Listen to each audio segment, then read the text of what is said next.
नमस्ते एवरीवन।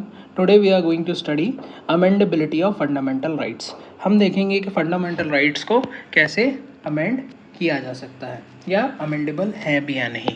तो उससे पहले हम देखेंगे एक article 13 clause 1। This article says कि जो भी लॉ कॉन्स्टिट्यूशन के बनने से पहले बनाए गए हैं वो सारे अनकॉन्स्टिट्यूशनल और वॉइड हो जाएंगे कमेंसमेंट ऑफ कॉन्स्टिट्यूशन के बाद if they violate one or more provisions of the part 3 of the constitution। अगर ये किसी भी प्रोविजन को पार्ट 3 के किसी भी प्रोविजन को अगर वायलेट करते हैं तो ये अनकॉन्स्टिट्यूशनल हो जाएंगे after the commencement of the constitution.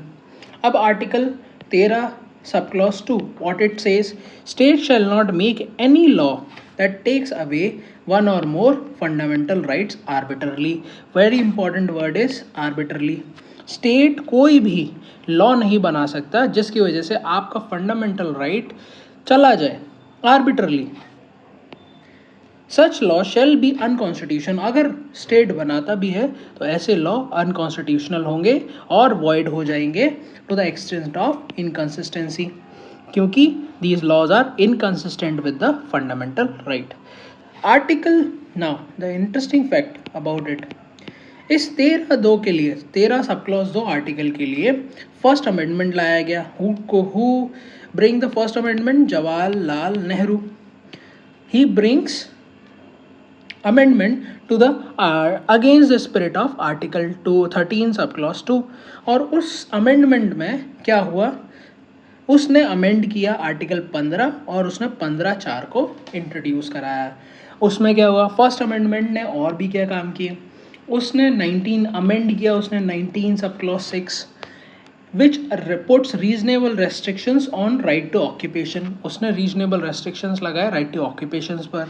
First amendment act also introduce the 9th schedule which also takes away the power of judicial review of the court.